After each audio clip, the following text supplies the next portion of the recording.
हमें नीचे दिए गए बहुपद को उसके ग्रेटेस्ट कॉमन मोनोमियल फैक्टर यानी एक पद गुणनखंड से गुणनखंडित करना है।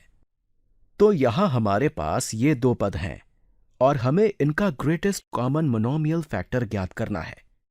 फिर उसके बाद उस गुणनखंड को बाहर निकालकर इस पूरे व्यंजक को गुणनखंडित रूप में व्यक्त करना है। तो चलिए शुरू करते हैं। हम सबसे पहले केवल अचर पदों को देखते हैं या कहें कि गुणांकों को देखते हैं। तो यहां हमारे पास 8 है और यहां 12 है।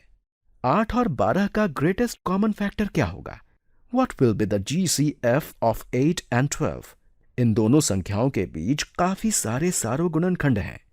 ये दोनों ही 1 से विभाज्य हैं, 2 से भी विभाज्य हैं और ये दोनों 4 से भी विभाज्य हैं। तो इनका सबसे बड़ा सार्वगुणनखंड 4 होगा। That will be equal to 4। चलिए अब आगे बढ़ते हैं, मगर पहले मैं इस 4 को यहां पर लिख लेता हूं। तो अब हम x की घातों पर जा सकते हैं। हमारे पास x की घात 2 और x है, तो इन दोनों को विभाजित करने वाली सबसे बड़ी घात x होगी। x की घात 2 भी x से विभाज्य है और x तो x से विभाज्य होगा ही। इस प्रकार ये x स्क्वायर्ड और x का ग्रेटेस्ट कॉमन फैक्टर होगा। अब हम y के लिए ठीक ऐसा ही करते हैं। हमारे पास है y और ये एक y की घात 2, तो इन दोनों को विभाजित करने वाली y की सबसे बड़ी घात y ही होगी। इसका मतलब 4xy हमारा ग्रेटेस्ट कॉमन मोनोमियल फैक्टर होगा। तो चलिए अब इन प्रत्येक पदों को 4xy गुणा कोई अन्य पद के रूप में लिखते हैं। यहां इस वाले पद को हम 4xy, रुकिए मैं थोड़ा गहरा रंग ले लेता हूं, उससे दिखाने में आसानी होगी। तो यहां वाले पद को हम 4xy गुणा क्या लिख सकते हैं? मैं चाहूंगा आप वीडियो को यहां रोकें और खुद इसके बारे में सोचें।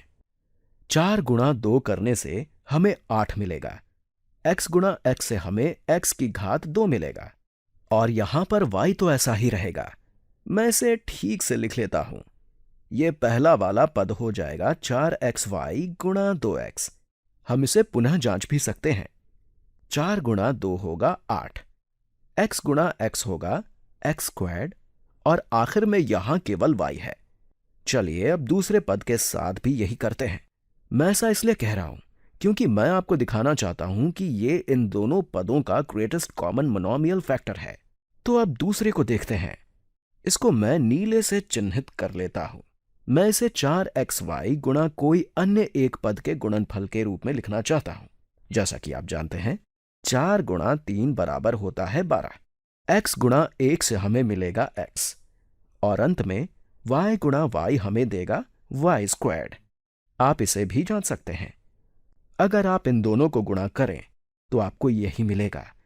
4 गुणा 3 होगा 12, फिर x और अंत में होगा y की घात 2।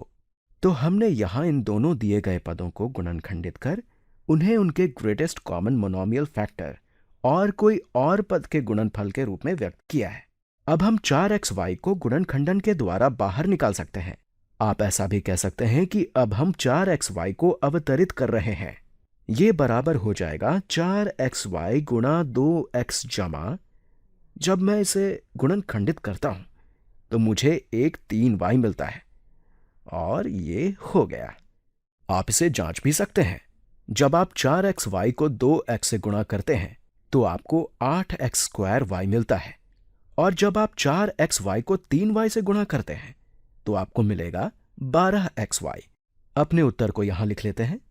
4xy जो कि हमारा ग्रेटेस्ट कॉमन मोनोमियल फैक्टर है गुणा 2x जमा 3y। अगले वीडियो में फिर मिलेंगे।